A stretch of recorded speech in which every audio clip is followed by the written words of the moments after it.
Thank you, everyone, for letting me turn on my mic. I'm going to call the meeting to order. This is just our pre-council meeting for Monday, October 19th, 2020. And as always, in the back, posted is the Open Meetings Act. Today, we'll be talking with LTU about our upcoming winter season. And we'll let you take it away. Thank you. Liz Elliott, Director of Lincoln Transportation and Utilities. Thank you for letting us meet with you today. We thought, what better time than a week before Halloween that we should start talking winter operations. So wanted to kind of run through what is different and some of the changes and improvements that we've made and what you can expect for us coming up. Tim Byrne will be handling this. He is currently the division head for this program, and he has been kind of the in-house resident expert on snow and winter operations for the last 4 to 5 years. And so I will turn it over to him, and at the end what we can do is if you have any questions we can address those at the end. So thank you. Thank you, Liz. Good afternoon. As the director mentioned, I got a few key points I'd like to go through and show you today, discuss a little about, and give you some insight as to our program and what we have planned for this year.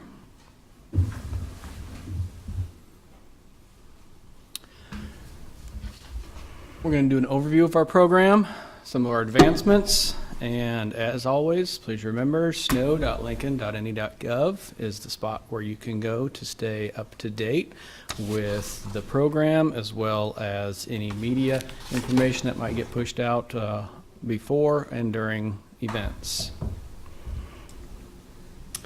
Our leadership team, the folks you see pictured here would be our frontline folks that manage the operational side of events each and every day and night.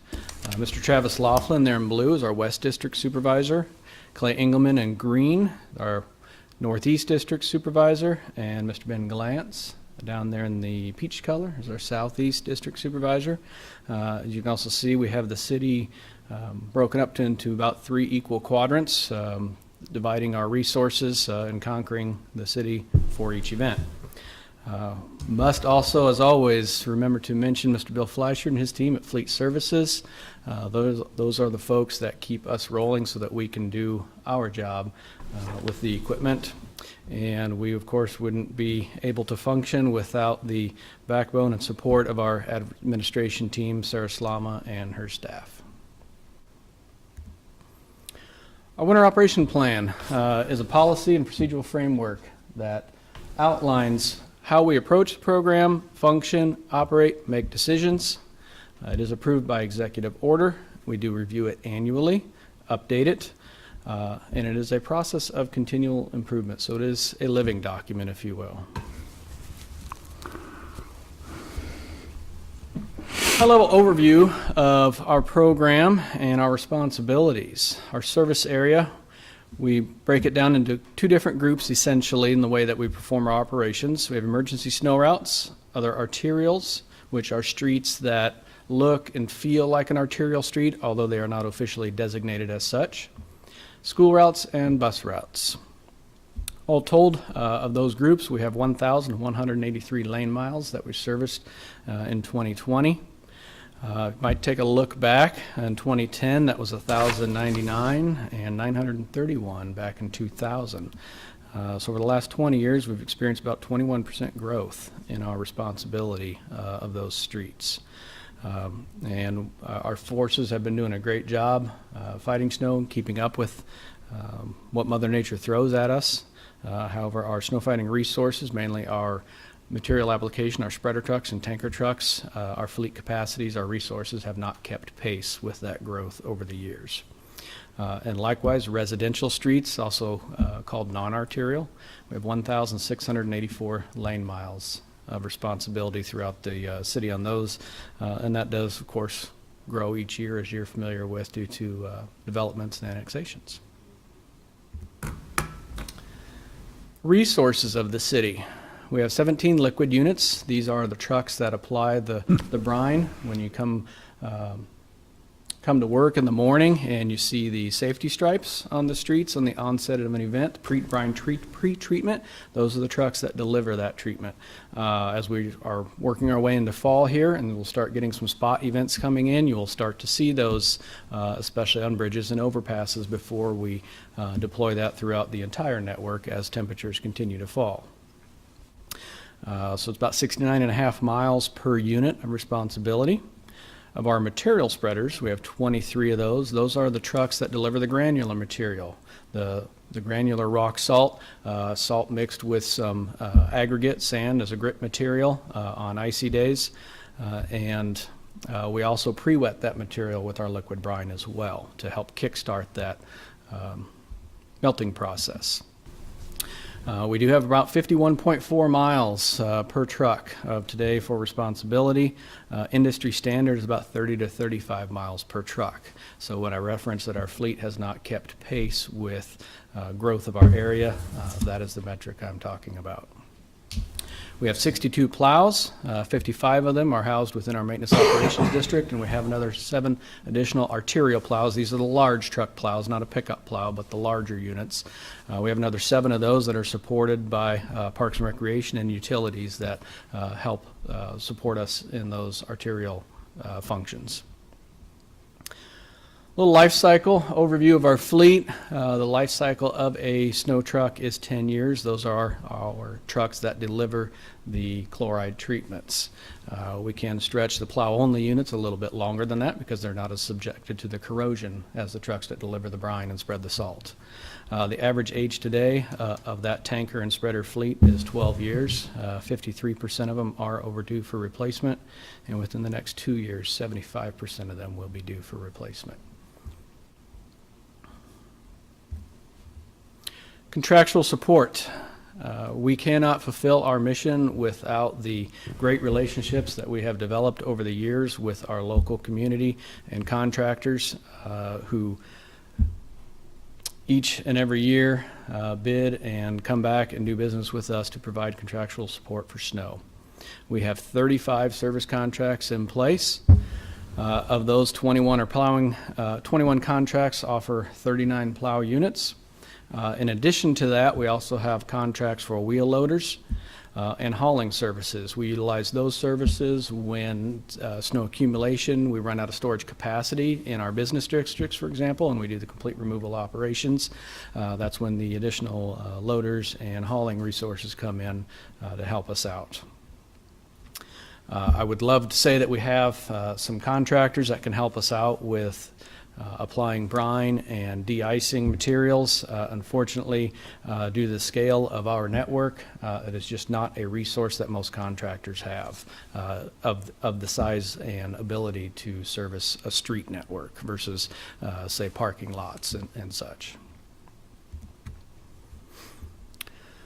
Take a little look at the last 4 years of ever-changing weather. I was hoping to point out some consistencies here, but what you're really going to find is a lack of consistencies. We have had some ups, we've had downs. We have snowfall totals ranging anywhere from 7.5 to 55.5. As we're aware, 2018-19 was the snowiest winter since 1914-15. It was the second snowiest winter since we've been keeping records. And probably what's even a greater anomaly is only 2 years prior to that, 16-17 was the second least snowiest winter on record. So we are seeing some very large swings in our weather patterns in recent history. Weather events, if we look at the fifth line down, range anywhere from 9 to 21. So the weather event is not always going to be even proportional to the amount of snowfall. Snowfall is the easiest metric for agencies to record, National Weather Service and other reporting venues. The difficult one to report and put a number on is icing events, depth of ice, occurrences of black ice, freezing fog. Those are the ones that tend to tax our resources the most. We find most of our operations are spent fighting ice and those sorts of freezing events more so than we are plowing snow. In the last two lines down there, you'll notice I'm citing a couple sources there that we use. One, of course, the National Weather Service, which reports out of the airport. As we've been discussing a little more the last couple of years, we also know that that is merely one pinpoint of a location in our community. It is not necessarily a metric of the snowfall we experience across the city. So another resource we use is COCO-RAS, which is Community Collaborative Rain, Hail, and Snowfall Network. There is a good gradation of stations around our community, and from there you can go in and pull some data about snowfalls that's updated every morning, along with any measurements our staff would take themselves as well. But as you can see here, even just between these two comparisons, the numbers can vary quite a bit. So we may experience a pretty good snowfall in one portion of Lincoln and not in another portion of Lincoln.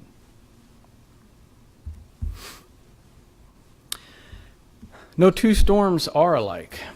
I've pulled out a couple of 4 different events over the last several years to look at what sort of weather did that event bring to our community, and what did it mean for our response? What sort of a investment did we need to make in resources? You'll notice that the labor hours invested can vary quite a bit, from a low of 693 up to 3,300 hours. And if you were to look at the tons of salt applied, again, much like past seasonal data, there's not a lot of consistency there because we don't have a great way of tracking liquid precipitation in there with the snowfall. Duration of event, anywhere from 2 to 7 days. If we kind of jump down to the last 3 lines, again, you can see that a snowfall, again, large snowfall doesn't always equate to a larger investment in our resources either, because if it's a larger, drier snow where we can go out, we can plow, we can clear the streets, get in and get it out pretty quick, then that doesn't pull us down, doesn't weigh us down as much as when we are continually fighting icing events. And likewise, you can see where a longer duration event doesn't necessarily cost us as much as a shorter duration, again, and that's because of the different types of precipitation that we may experience and the resources we need to deploy. So where are we at today? What are we doing to advance the program and provide a quality service to our community? Some of our programs that we have recently advanced as well as continually advanced: liquid brine, weather forecasting, road weather information system, and maintenance decision support systems, and automatic vehicle locations. Our brine program, we use brine because it kickstarts the melting process when we apply that salt to the snow. Granular rock salt itself does not do anything to help debond the pavement ice. So until that rock salt goes into solution, it's not going to do anything for us. So by pre-wetting it with liquid brine, we kickstart that process, which anywhere from 45 minutes to an hour and a half sooner that it starts to take the effect that we are looking for it to. It also reduces the chloride impact on our environment,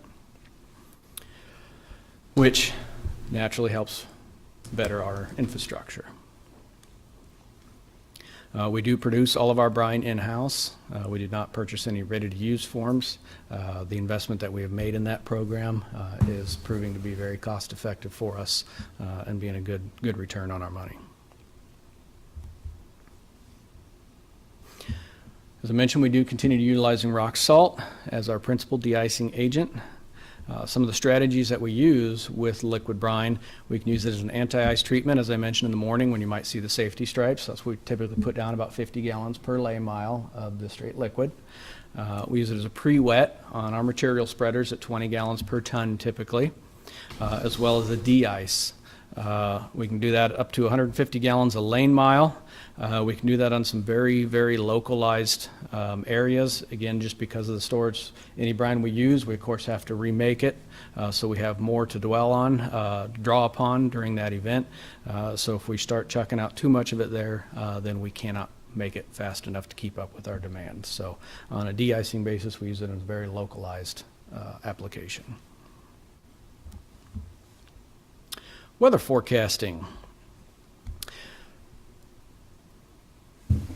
This graphic you see here is a snippet from 6 of our pavement sensors in our community. The key thing I want you to note here is that we have temperatures varying from 29.9 degrees up to 34.4. So that says across our community, just like snowfall isn't always equal across the community, temperatures are not either. And we may have areas that see icing sooner than other areas. Some areas may not receive freezing temperatures and icing.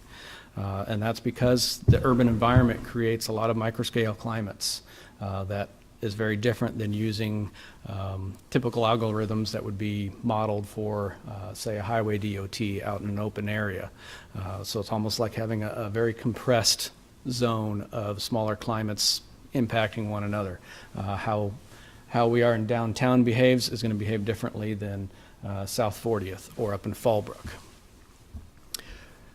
So these sensors prove very valuable to help us monitor and predict the weather. And you can only imagine how we would successful would be at our jobs if we did not have any of this information. So our road weather information system, which is the sensors themselves, back in 2017 was our first deployment of 6 sensors. They give us surface temp, dew point, relative humidity, as well as ambient air temperature. The first 6 we put out, we sited in strategic locations, and it is real-time live data that comes in. And this graphic here is a shot of our 6 initial sensors that were deployed in our city. Dashboard for one of the sensors. We can see that the road surface temp is 28 degrees. Operating temp, that is the operating temperature of the device. That is a metric that helps us to ensure that the device is working correctly, giving us an accurate reading. Air temperature, ambient air temperature is 24 degrees, humidity is 99.9%.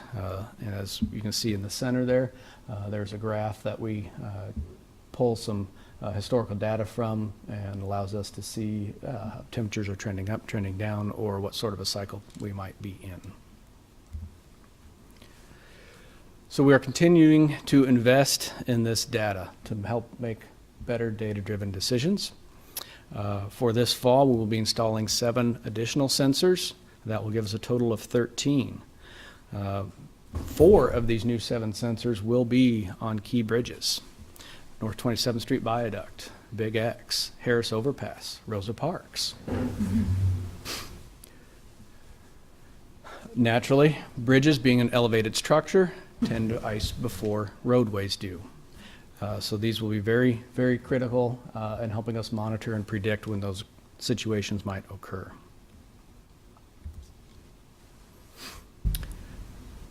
Now all these sensors and the data that they're pulling in for us feed into a software called Maintenance Decision Support System.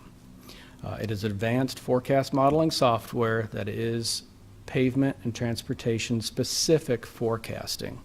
The difference between what we are looking at and what we are tracking versus what we might see on the news is the atmospheric forecast. And we're concerned with what does it mean for the street? What does it mean for the pavement? Is it going to get slick? Essentially is always the question we're asking.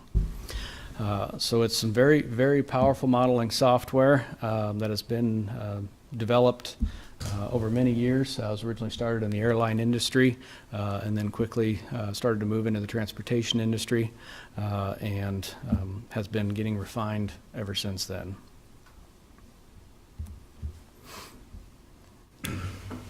Why do we use a maintenance decision support system coupled with our RWIS stations? Well, it helps us to do our jobs better, more effectively, and more efficient with how in our response to the budget.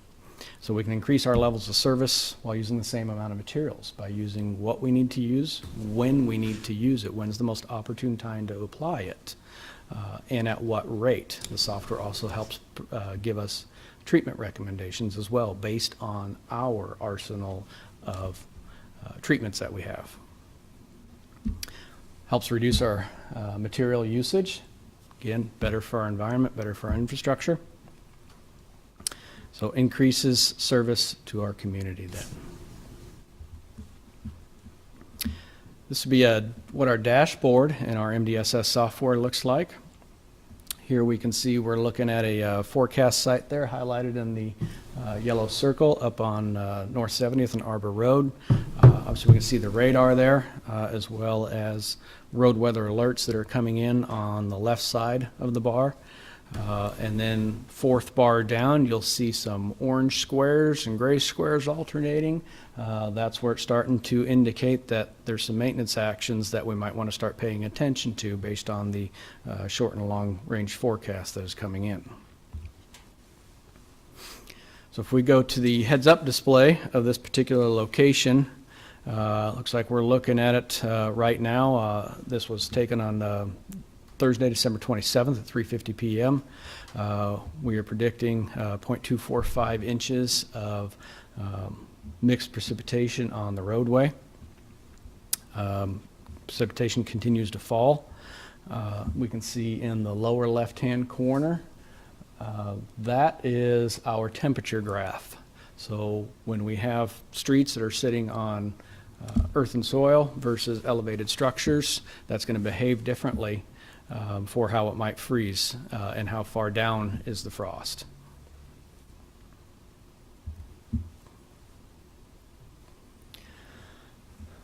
What it all means essentially for us is outlined by these two squares here. The none road conditions versus the MDSS road conditions.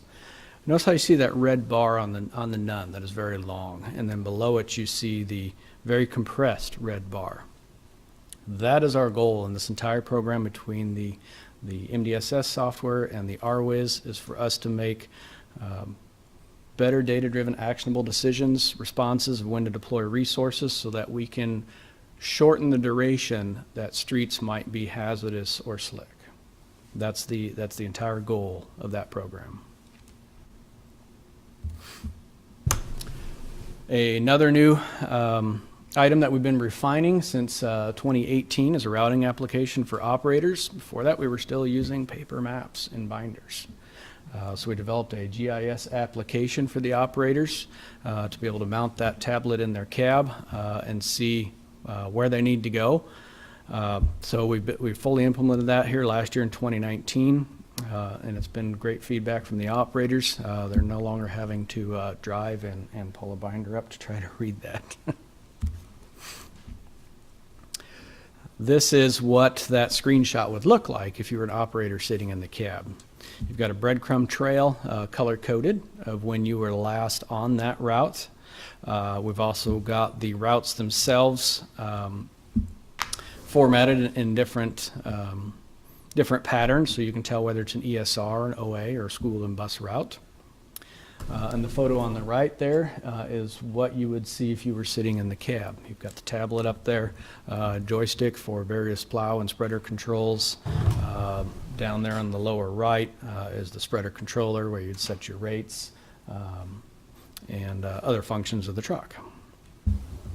So if we were to take a quick look at Route 9, if you were the operator, we'll focus in on this little piece of Adams Street right here.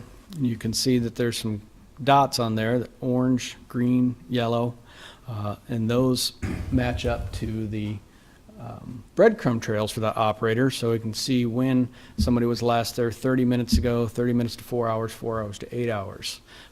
The two things that does for an operator is, one, allows them to look at the street and see, hey, I was just here less than 4 hours ago. The street's turning back again. It's starting to re-ice on us.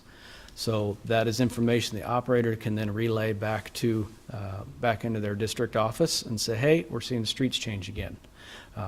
So does that mean that the weather is overwhelming our resources, or does that mean that we need to maybe up our application rate a little bit? Or if it's a high precipitation event, are we already applying the maximum rate that we can from our equipment? So we are being alerted that, hey, we're about to be overwhelmed and it's going to take some time for us to catch up. The other item, yes? We're going to have a bunch of questions for you, so we have about 5 minutes left. Sure. Just about finished up, and I figured you probably would. Lastly, it helps those operators during shift change, so that when you are taking over that route, you can figure out where the other operator left off from, and again, you can still get the same info, even though it may not have been you that applied it. Lastly, our Snowplow Tracker. Due to using AVL information, the same information that we use to plot those breadcrumb trails for the operators, is what we have developed a snowplow tracker that the public can go out and see. It's on our website at snow.lincoln.ne.gov, or you can go right to it at Snowfighting. And that will allow you to see how we are progressing through the city in a time interval as well. Snow.lincoln.ne.gov. Okay. Yes, sir. Yes. I saw that Benny had his hand up earlier. I was having trouble finding Adam Street. I figured the little pyramid. Yes, Jane, you have a couple questions? Yeah, Tim, Let's I try have, to keep this pretty quick. okay, couple questions. Could you go over the recommendations from the Winter Operation Task Force? And I know one of them was that we were going to eliminate that 4-inch threshold for the residential streets. I'm only talking about the residential streets. And then tell us a little bit about the matrix for the residential streets, the hotspots, priorities of the residential streets, those known hills and areas that are a challenge for your crew to get at. Sure. Well, there were several recommendations from that task force. Now, the task force report is on our website as well. I believe we emailed that to all of you fine folks as well. Mr. Bowers was on our task force, so he would know quite a bit himself. So there was lots of recommendations. Yes, one of them was to eliminate the 4-inch rule for go-go, no-go for residential plowing. What we heard from our task force members, our citizens, our business owners were, well, 4 inches is an easy number for people to understand, but it doesn't really take into account the type of snow, the precipitation. And we have had occurrences where there's maybe been 2 or 3 inches of a wet, heavy snow. Forecast temperatures were supposed to fall, was going to turn into some hard icing events. We wish that would have been plowed off to help at least give us a little better chance at some cleaner, smoother streets. And likewise, I've said now there's been times that we've had a 6-inch snowfall and it was a skating ring after you plowed, and we wished you never would have shown up. So we are, since the task force report came out, we have not yet had an opportunity to exercise that metric. So we are continually evaluating that. It's going to be a little bit of a process for us to develop those criteria of when to go and not go, as well as assessing which areas need to be plowed. So we will see what Mother Nature throws at us this winter, and we will keep you apprised as we're making those decisions based on data and how we think we need to respond to those. Okay, well, I don't know if you really answered my question as clearly as I would have liked. So the matrix has not been fully developed. And what about talking about the other thing the task force recommended, the priority of residential collector streets, as well as the task force recommended the maintenance operation continue to prioritize so-called hot spots in early mitigation efforts. So like the flash freeze that we had. How were those intersections on hills, shaded locations, and other places where crashes might be likely? How does your crew handle those, and how do you incorporate that into your? And I'm just talking about residential streets because that's what they're big. For residential issue. streets, one thing we do have going right now is we do have some bids that are out for a residential pilot plowing program. These will be utilizing lighter weight resources, pickups, medium-sized trucks for plowing. Once we're going to be analyzing those bids next week, that might be an option for us to cost-effectively deploy resources into residential areas sooner. Our biggest hurdle has been that we only have so many resources. So we must take care of streets that have the greatest impact to our city first, the arterials, and the other arterials. We work our streets by priority. That's usually what's gotten us on the residentials, is that by the time we finished up with our arterial work and made our way into residentials, it may have been 12 or 24 hours after the end of snowfall. Most of those streets have already been driven on. Snow has been packed down. Plows have a very limited effectiveness on them on that time. As far as developing collector streets for those residentials, that was one of the recommendations. That is something we would hope to do if bids on this new program are successful, because again, we don't have the additional resources to deploy to those areas until we are completed with residential work. Likewise, we do have a very comprehensive list on our arterial school and bus routes that we treat just about every single event of known hotspots and key intersections. We do not have a comprehensive list of hotspots in residential areas because at this point in time, our program has not been, we don't have the resources or the budget to allocate primary first response to those neighborhoods. Okay. Does anybody else have any questions? We're at the end of our meeting here. So if they do, you can go ahead and give Tim a call, or Yes, I'm sure absolutely. he's easy to find, and Yeah, we all know where Liz is. yeah, you can feel free to email Tim and I, and we'll get those answers to you. Okay. snow.lincoln.ne.gov, right? Yes, sir. Anybody has any questions? Thank you very much. Appreciate it. Should we move right into our directors meeting? Okay, I'd like to call the directors organizational meeting for Monday, October 19th, 2020 to order. As always, in the back is a copy of our opens meeting laws and rules. So any changes to the minutes that were provided to us? Seeing none, they will stand as approved. And we will let Sony, who just came running in, to tell us what changes to the agenda she may have for us. Okay, for today's council agenda, I have, let's see here. On our consent agenda, I have 3 SDLs, items 1D, 1E, and 1F, which are all on private property. Just wanted to clarify that.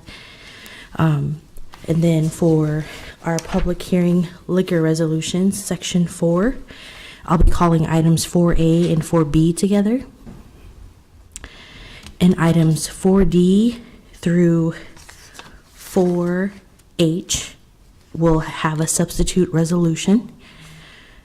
The verbiage on the agenda itself lists additional dates besides October 31st. However, the substitute resolution is only going to approve the October 31st dates.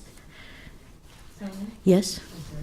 Are you saying that, are you going to call E, F, G, and H together with a single substitute resolution? No, they'll be separate. I was just mentioning that 4D through 4H will have the substitute resolutions, and I'll be reading each of those items separately. And Sonny, do we have copies of the substitute resolution? I'm still waiting for the copies. Those are being drafted at the moment, but I'll have them for you most likely after the director's meeting and prior to council. Okay. Then for public hearing ordinances, second reading. On item 6C, there is a motion to amend with the substitute ordinance. And I have copies here to provide for you. And then ordinances, third readings, and related resolutions are items 7A through 7H. Resolutions, first readings are 8A through 8N. Ordinances, first readings are 9A and 9B. And our pending list items are 10A and 10D. And today is October 19th, so we do have an open mic or public testimony today. Okay. Thank you. Yes, Sandra, did you have a question? Yes, I do. I have questions for an item on consent, and I was pondering pulling it off of consent. I don't think I need to pull it off of consent, but I would like to just give you a heads up that I'd like to ask questions of 1D. 1D or E? 1D is in David, Okay. which is not the name of the applicant. Okay.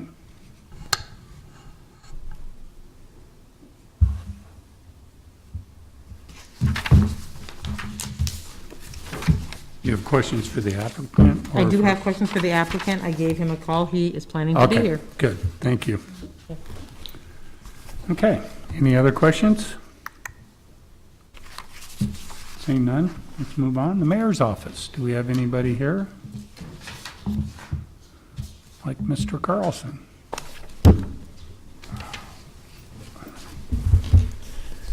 Afternoon, Mr. Chair. John Carlson with the Mayor's Office. And we're hoping to take a couple minutes actually to ask Dan Marvin to come up and talk to you just a little bit about the CARES money and the emergency grant money that they've been able to put out in the last few weeks in response to the pandemic. So and Okay. I'll be here to also answer questions.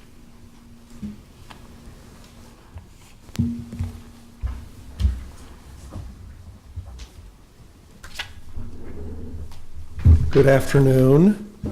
I'm here just to give you an update on where we are with CDBG funding for rent and utility assistance. And I don't know if the Elmo's on. Does appear that it's on. So on July 7th, Mayor put a press release out, and we had CDBG funds available at that point that amounted to about $4 million. Some of it is going towards homeless shelter funds, and the other is going towards rent and utilities, and then a third tranche of it was going to the food bank to provide additional dollars for the food bank. Then on September 11th, there was another funding source of $975,000 that was earmarked specifically for rent and utility assistance, and those dollars were available between now and the end of the year. So we've been distributing those funds, and did I hit the? Might have turned it off. There we go. Power on. Red, you know, Power kind of on. red or green. So here's the original list of dollars, then this kind of chronological. Then on September 11th, we got the additional $975,000 available. And then some good news is just more recently, we got an additional $1.1 million through CDBG funding for rent and utilities, which will go beyond next year, so we'll have funding into 2022 after the $975,000 is exhausted. We should have additional dollars. And I know all of you have seen this. We have a number of different partners involved with this. There's a phone number that you go into. That's the point at where the intake occurs. And then there's an organization called All Doors Lead to Home that's supported through the University of Nebraska. And they do document intake at that point. And then our third partner, among many of the partners that we have, would be the distribution, and we use the Lincoln Community Foundation to be the check writer and distribute the funds at the back end to the landlords or the utility companies. Because people are kind of like visual and numbers oriented, this kind of gives you an idea of our weekly distribution rate. It is upticked here recently. We've added some of our partners have staffed up additional resources on the uptake side. And if you're a numbers oriented person like me, this is the other way of expressing it. We are at the point where we've been distributing about $80,000 a week. We've distributed in total 177 individual claims. One person can make more than one claim, so that's not 177 households. It's probably close to that, but it's probably some number underneath that. And again, this is the second week in a row that we've been over $80,000. This gives you an idea of the different funding streams and where they are in terms of the amount remaining. We've distributed out almost half of our funds through the private donation or the separate grant that was received through the Lincoln Community Foundation. Those are the funds that need to be paid out before by the end of the year. The other balances are balances that can carry over into 2022. And so as we exhaust one fund that can only be used between now and the end of the year, we want to be able to have additional funds available going into 2021 for additional help. And that's really all I had. Yes, Ms. Washington. Thank you, Mr. Chairman. Dan, can we get copies of the phone number list, that sheet? Sure. That says I couldn't take them all down, so This one right here? that's the one I'd like Yep. copies I'll of. send And it. are you saying that the CDBG money can be spent into next year, whether or not it came in the 4 million or the 1.1? Yes, those funds we expect to go into next year. And so it's only that first That chunk? that first layer that was applied through the Lincoln Community Foundation. And there may be some additional funds there, but at the rate that we're going, we think those funds will easily be exhausted between now and the end of the year. Thank you very much. Yes, Councilperson Ward. So, Director Marvin, you said people can apply more than once. How many times can they apply? Do you know? Well, again, that's going to depend on the funding stream that we use. Some, it's one and done. Others, the amount of time that you can apply would be to get a maximum of, I believe, 6 months' worth of rent and utility assistance. But even at some point, those dollars would be exhausted as well. We think that it's important, I think the message that's important to get across is some people, there's been a moratorium on foreclosures or evictions, that is, and that if you are not been evicted, but you aren't current on your funds, the trick or the problem that could happen would be that you have a sense of that you've delayed an inevitable issue that will happen in January, and that you haven't come to us and applied for rent and utilities assistance. Because some of those will exhaust at the end of the year, we wouldn't want people who are capable of applying this year thinking that they can just delay and then apply in January because some funding streams may be exhausted or would not be available to those individuals.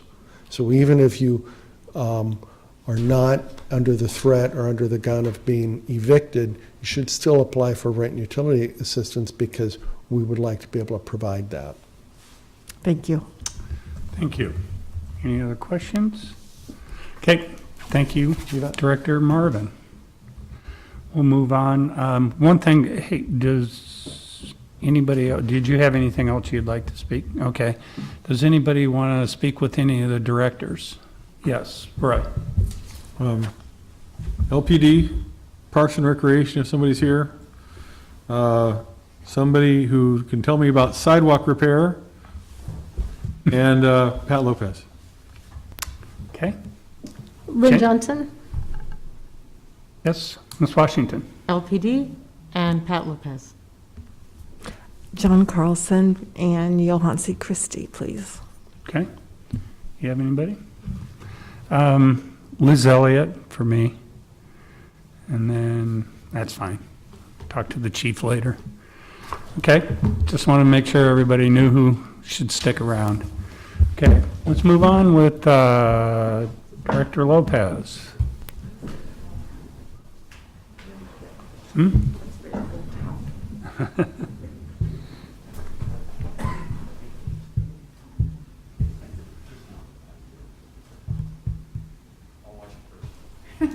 Answered my phone.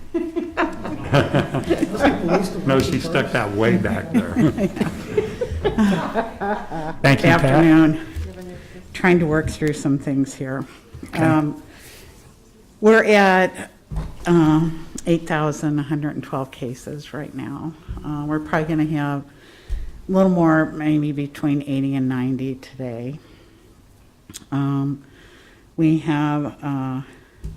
We're anticipating there will be additional deaths in our community this week that'll be reported. So this week ending October 17th is, we had 648 cases, which is our second highest. Sorry, I think it's hard to hear through that sometimes. Our second highest weekly total. Our earlier one was 694 on September 12th.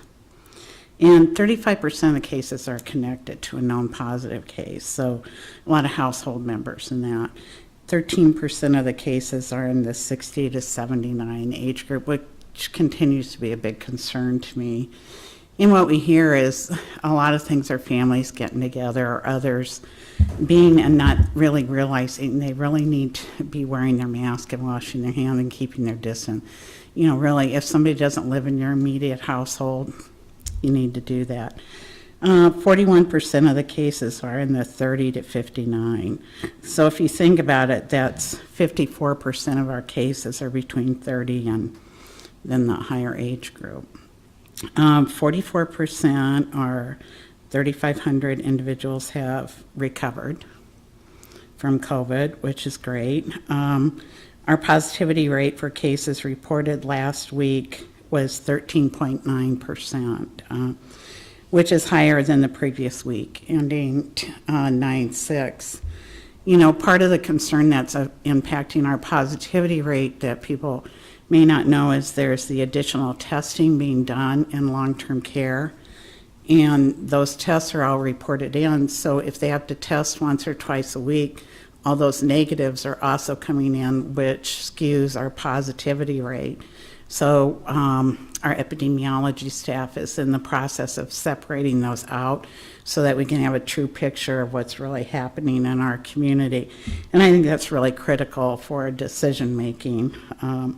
Overall, our positivity rate is at 8.8%, and our 7-day rolling average of cases, I've told you, was 19 cases in August, and I'm sorry to say it's 93 cases the week ending on Saturday.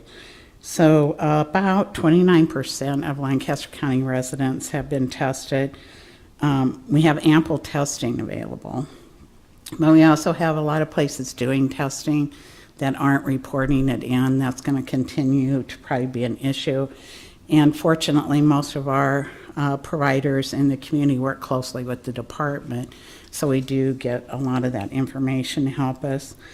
We've identified 348 cases in the K-12 schools, and that's staff and students alike. And that's all of our schools, not just LPS. A lot of times I think people think we only report on LPS, but we work with all of our schools. And we continue to have calls with our schools every Friday, all the administrators in Lincoln and Lancaster County. We're also having calls daily with UNL. About their situation. We also have our calls with our health systems more often, whenever we need them more often. Those were daily, and we kind of moved back, and now we're in a different situation again, so we're adjusting to that.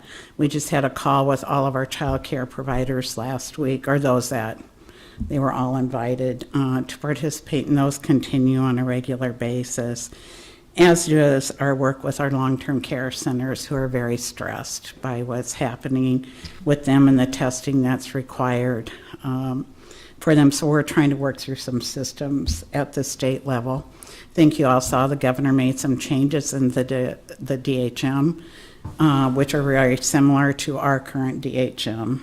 One of the things, though, that we require is the 6-foot distancing that we haven't released before.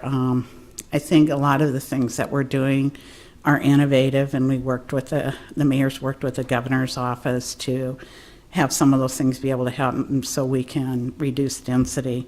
We're still really focused on trying to get that message out there so we can keep students in school and keep our businesses open.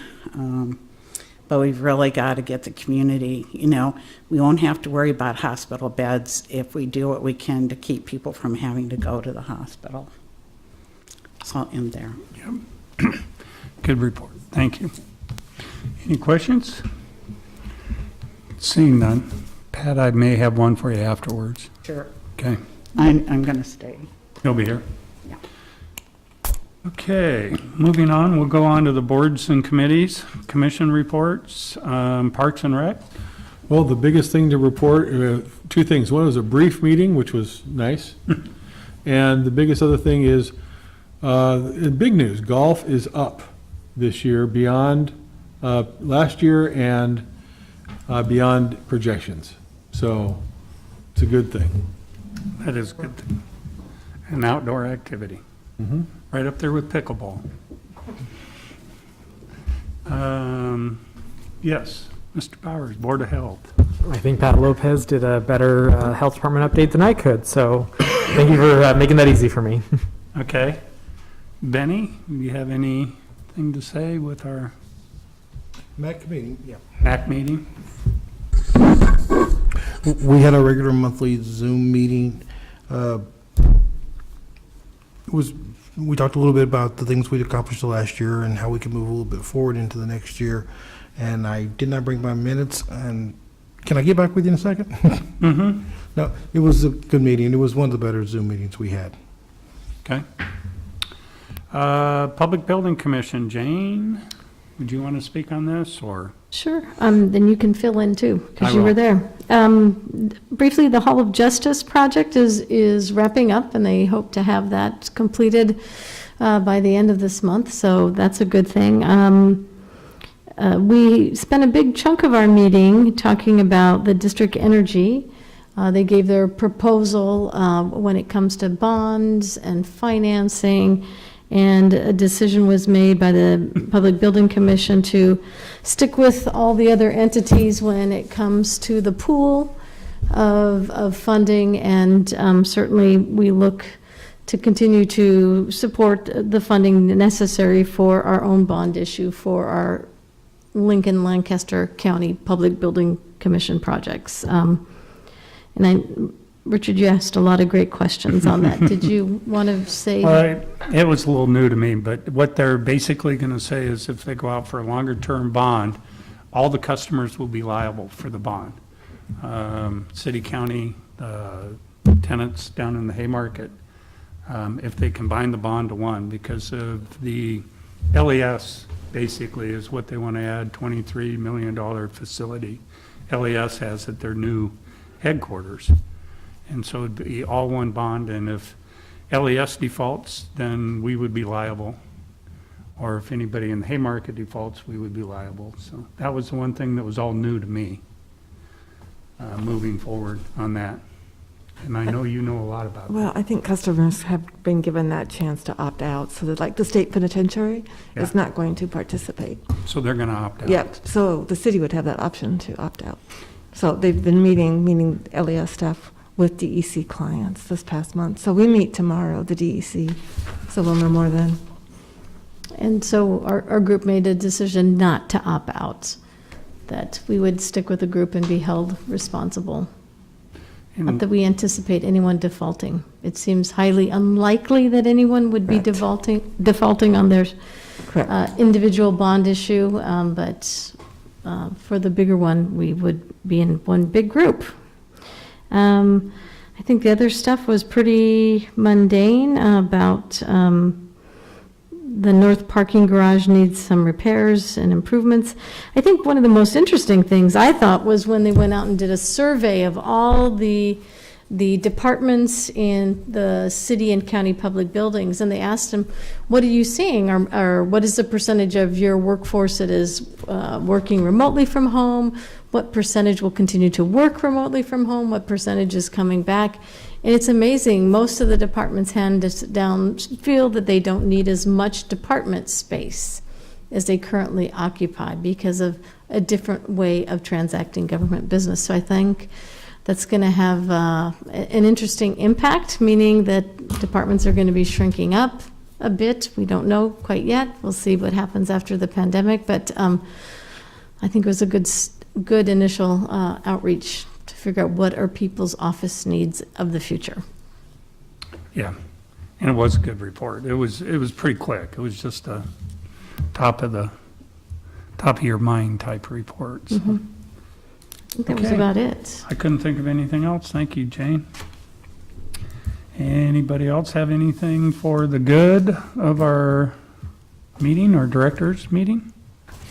Okay, we stand adjourned. We'll meet back here at 3 o'clock. Thank you.